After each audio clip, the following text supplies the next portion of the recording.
Assalamualaikum warahmatullahi wabarakatuh. Innal hamdalillah nahmaduhu wa nusalli wa nusallimu ala rasulihil karim. Asyhadu an la ilaha illallah wa asyhadu anna Muhammadan abduhu wa rasuluh. Allahumma salli ala sayyidina Muhammad wa ala ali sayyidina Muhammad. Amma ba'd. Alhamdulillah sahabat beriman, jika video ini muncul di berandamu, ini adalah petunjuk dari Allah kepadamu. Setidaknya sempatkanlah menulis sholawat kepada Nabi Muhammad SAW di kolom komentar. Insya Allah bisa menjadi bukti kecintaan kita untuk mendapatkan syafaat kelak di akhirat. Amin, Allahumma amin. Sahabat beriman yang dirahmati Allah Subhanahu wa Ta'ala, dalam praktek ibadah sholat, pemilihan mukena merupakan hal yang penting bagi umat Islam. Namun perlu diperhatikan pula bahwa tidak semua mukena layak dipakai dalam aktivitas beribadah ini. Berdasarkan ajaran Islam, terdapat mukena-mukena yang haram dipakai dalam sholat. Marilah kita eksplorasi bersama mengenai 9 jenis mukena yang termasuk dalam kategori tersebut sesuai dengan panduan agama yang telah ditetapkan. Sahabat beriman yang dirahmati Allah, silakan simak video ini hingga selesai agar segala informasi yang kami sajikan tidak menjadi gagal faham di memori sahabatku semuanya. Terima kasih. Yang pertama adalah mukena dengan dagu yang tidak tertutup dinyatakan haram dipakai dalam sholat. Hal ini didasarkan pada penjelasan dari ulama Syafi'iyah, Imam Ash-Shirazi, yang menguraikan batasan wajah secara rinci dalam kitab Al-Muhazzab. Menurutnya, wajah mencakup wilayah antara tumbuhnya rambut kepala hingga ke dagu, serta ujung dua rahang dengan batas yang membentang dari telinga satu ke telinga yang lain. Dengan demikian, bagian bawah dagu yang merupakan tempat tumbuhnya janggut hingga ke leher bukanlah bagian dari wajah yang boleh ditampakkan saat melakukan sholat untuk wanita. Sebagaimana dinyatakan dalam penjelasan tentang batasan wajah tersebut, bagian bawah dagu dianggap sebagai aurat bagi wanita dan harus ditutup saat melaksanakan sholat. Jika terdapat wanita yang sholat dengan menampakkan bagian bawah dagunya, maka dia perlu diberi pengingat dan nasihat. Namun, sholat yang telah dilakukan sebelumnya tidak diwajibkan untuk diulangi, karena kemungkinan wanita tersebut tidak mengetahui hukum syar'i terkait masalah ini. Untuk itu, silakan saudaraku membagikan informasi ini kepada sanak saudara, teman, dan kerabat, supaya menjadi pembelajaran dan ilmu pengetahuan. Lalu yang kedua, mukena yang transparan juga termasuk dalam kategori mukena yang haram dipakai dalam sholat. Mukena transparan memiliki sifat yang kemungkinan bagian dalam mukena terlihat, termasuk bagian auratnya. Dalam sholat, umat Islam diwajibkan menutup auratnya dan tidak boleh ada bagian aurat yang terlihat. Menurut Ustadz Yahya Zainul Ma'arif, atau yang lebih dikenal dengan sebutan Buya Yahya, meskipun kain tipis tidak masalah, namun jika aurat terlihat melalui kain transparan, maka mukena tersebut dianggap tidak sah untuk digunakan dalam sholat. Dalam kitab Fathul Qorib disebutkan bahwa salah satu syarat sah sholat adalah menutup aurat kecuali wajah dan telapak tangan bagi wanita. Habib Abdurrahman bin Muhammad bin Husain dalam kitabnya yaitu Buhyatul Mustarsyidin memberikan penjelasan lebih lanjut. Dia menyatakan bahwa syarat dasar menutup aurat adalah tidak terlihat warna kulit asli seseorang ketika sholat dan berinteraksi dengan orang lain, baik dalam majelis pembicaraan maupun di luar majelis. Sehingga mukena yang transparan tidak memenuhi syarat ini dan dianggap tidak pantas dipakai dalam sholat. Lalu yang ketiga adalah mukena berwarna merah polos juga menimbulkan perdebatan dalam Islam. Beberapa hadis menunjukkan larangan memakai pakaian berwarna merah. Salah satunya hadis yang diriwayatkan dari Al-Bara oleh Imam Bukhari bahwa Nabi melarang 7 perkara, yaitu memakai kain sutra atau pakaian yang bercorak sutra istabrak, mayasir, alhum. Dalam penafsiran hadis ini, At-Tabari menyebutkan bahwa mayat Sir Al-Hum merujuk pada alas yang biasa dipakai oleh wanita pada zaman dahulu saat mereka menunggang kuda suami mereka. Alas ini biasanya terdapat dari kain merah, dibaj atau brokat atau sutra, dan berasal dari kebiasaan non-Arab.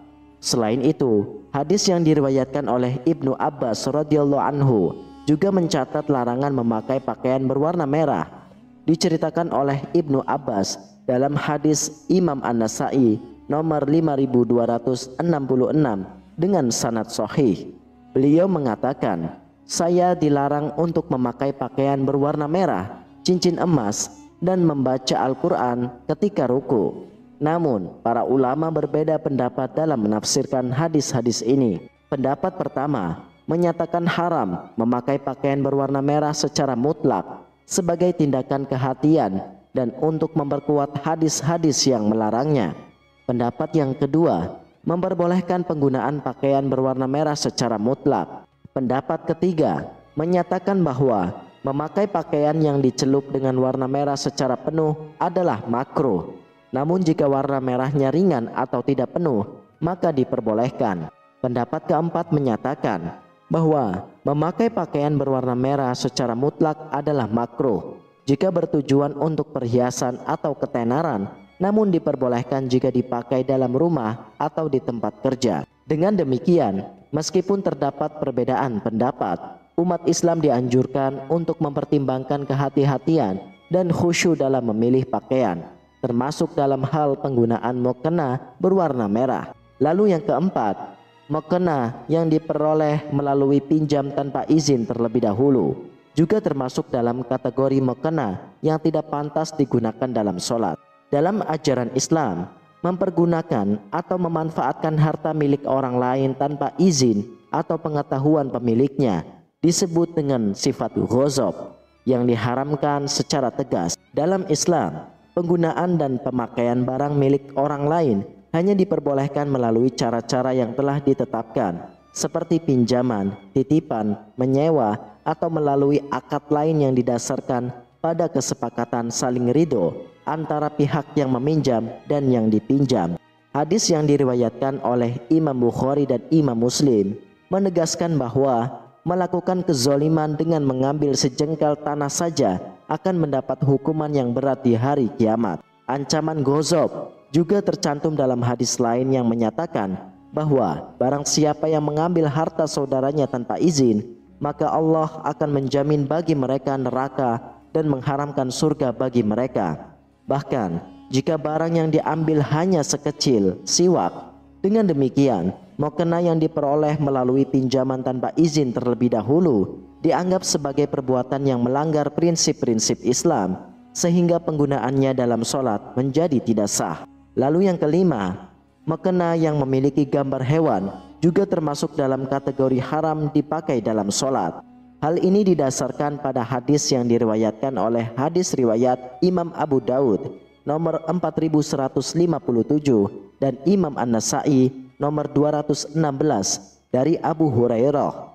Dalam hadis tersebut, malaikat Jibril meminta izin kepada Nabi Muhammad untuk masuk. Namun beliau menyatakan bahwa Jibril tidak bisa masuk karena di dalam rumah terdapat tirai yang bergambar. Jibril mengingatkan bahwa para malaikat tidak akan masuk ke dalam rumah yang dihiasi dengan gambar-gambar. Penafsiran terhadap hadis ini menyatakan bahwa makna syurah atau gambar yang dimaksud adalah gambar makhluk hidup yang memiliki wajah ataupun kepala. Ibnu Abbas radhiyallahu anhu menjelaskan bahwa syurah atau gambar adalah kepala, sehingga jika kepala tersebut dipotong atau dihilangkan, maka hilanglah hakikat dari gambar tersebut. Oleh sebab itu, mukena yang memiliki gambar hewan yang termasuk dalam kategori makhluk hidup dianggap tidak pantas dipakai dalam sholat menurut ajaran Islam. Lalu yang keenam, mukena yang memiliki tulisan-tulisan yang haram juga termasuk dalam kategori mukena yang dilarang dalam Islam. Mukena dengan tulisan yang mengandung kata-kata kotor ataupun kata-kata gaul yang memiliki makna yang tidak pantas sangat jelas dilarang dalam ajaran agama Islam. Namun alhamdulillah, Kebanyakan mukena yang diproduksi tidak mengandung tulisan-tulisan yang tidak pantas. Meskipun demikian, mukena yang memiliki tulisan di belakangnya juga dapat dianggap sebagai makruh, karena hal ini dapat mengganggu konsentrasi orang lain ketika sedang melakukan sholat. Rasulullah Shallallahu Alaihi Wasallam menekankan pentingnya khusyuk dalam sholat, sehingga adanya tulisan di mukena yang bisa menjadi penyebab terganggunya konsentrasi menjadi tidak dianjurkan. Oleh sebab itu, sebaiknya memiliki mukena yang bersih dari tulisan-tulisan yang dapat mengganggu khusyuk dalam ibadah sholat. Lalu yang ketujuh, mukena potongan atau sambungan menjadi perhatian dalam hal sholat. Meskipun tidak mencapai tingkat haram, namun dapat membatalkan sholat. Syekh Ibnu Al-Qasim Al-Ghazali menjelaskan dalam kitab Fathul Qorib bahwa aurat wanita dalam sholat mencakup seluruh badannya kecuali wajah dan kedua telapak tangannya, baik bagian luar maupun dalam hingga pergelangan tangan. Salah satu tradisi yang umum di sekitar kita adalah penggunaan mukena potongan atau sambungan sebagai penutup aurat perempuan saat sholat. Namun, penggunaan mukena potongan perlu diperhatikan karena dapat menyebabkan terbukanya aurat saat sholat. Dalam posisi ruku ataupun takbir, bagian lengan wanita yang sholat bisa terlihat dari arah bawah jika menggunakan mukena potongan. Dalam mazhab Imam Syafi'i, ulama menghukumi bahwa sholatnya batal jika terdapat aurat yang terbuka. Hal ini sesuai dengan penjelasan Sayyid Abdurrahman Al-Mashhur dalam kitab Bughya Al-Mustarsyidin. Menurutnya, jika dada wanita terlihat dari bawah bajunya yang longgar saat posisi ruku, atau jika lengan baju terlihat lebar sehingga aurat terlihat dari sela-selanya, maka sholat wanita tersebut dianggap batal. Namun, pendapat Imam Maliki menyatakan bahwa sholat tetap sah dengan penggunaan mukena potongan, dengan catatan tidak ada bagian tubuh yang terlihat saat menggunakannya. Oleh karena itu, dalam memilih mukena penting memperhatikan hal ini agar ibadah sholat dapat dilaksanakan dengan khusyuk dan sesuai dengan tuntunan agama. Lalu yang kedelapan, mukena yang tidak menutupi aurat secara sempurna juga termasuk dalam kategori mukena yang tidak layak dipakai dalam sholat. Contohnya, mukena yang terlampau pendek sehingga bagian kaki terlihat, karena aurat seorang wanita adalah seluruh tubuhnya kecuali wajah dan telapak tangan. Rasulullah Shallallahu Alaihi Wasallam bersabda bahwa batasan aurat wanita meliputi seluruh tubuhnya kecuali wajah dan telapak tangan. Beliau juga menegaskan bahwa seorang wanita setelah mencapai usia baligh tidak boleh terlihat dari dirinya kecuali wajah dan telapak tangan. Dalam konteks sholat, penting untuk memastikan bahwa mukena yang dipakai menutup aurat dengan baik sehingga tidak ada bagian tubuh yang terbuka ataupun terlihat. Wanita muslimah harus memilih mukena yang cukup panjang untuk menutupi tubuhnya secara layak sesuai dengan tuntutan syariat Islam. Hal ini merupakan bagian dari menjaga kesucian dan kekhusyuan dalam ibadah sholat. Kemudian kesembilan, mukena yang diperoleh melalui cara yang haram juga termasuk dalam kategori mukena yang tidak layak dipakai dalam sholat. Dalam ajaran Islam, penting untuk memperoleh barang-barang konsumsi termasuk pakaian dengan cara yang halal dan terbebas dari segala bentuk penipuan, pencurian, ataupun pelanggaran hukum lainnya. Jika mukena tersebut diperoleh melalui cara yang haram, misalnya hasil dari penipuan, pencurian, korupsi, ataupun perdagangan yang tidak sesuai dengan prinsip-prinsip Islam, maka penggunaannya dalam sholat menjadi tidak pantas. Rasulullah Shallallahu Alaihi Wasallam mengajarkan umatnya untuk mencari rezeki dengan cara yang halal dan baik dan menjauhi segala bentuk kemaksiatan. Sebagai seorang muslim, penting untuk selalu memperhatikan asal-usul barang yang digunakan dalam ibadah termasuk mukena. Dengan memastikan bahwa mukena diperoleh melalui cara yang halal, kita dapat menjaga kesucian ibadah sholat serta menghindari dosa-dosa yang mungkin timbul akibat penggunaan barang yang haram. Sahabat beriman yang dirahmati Allah Subhanahu wa Ta'ala, itulah kesembilan jenis mukena yang haram dipakai ketika sholat. Wallahu a'lam bishawab. Sahabat beriman, demikianlah hanya ini yang dapat saya bagikan dan sampaikan. Semoga video ini bermanfaat untuk kita semua. Dan saya berterima kasih sekali kepada sahabatku yang sudah menonton video ini hingga selesai. Semoga para sahabatku diberi kesehatan, keafiatan, diberi kelancaran rezeki yang barokah, dan diberikan kemudahan dalam setiap urusannya, baik di dunia maupun di akhirat. Amin, amin ya rabbal alamin. Wassalamualaikum warahmatullahi wabarakatuh.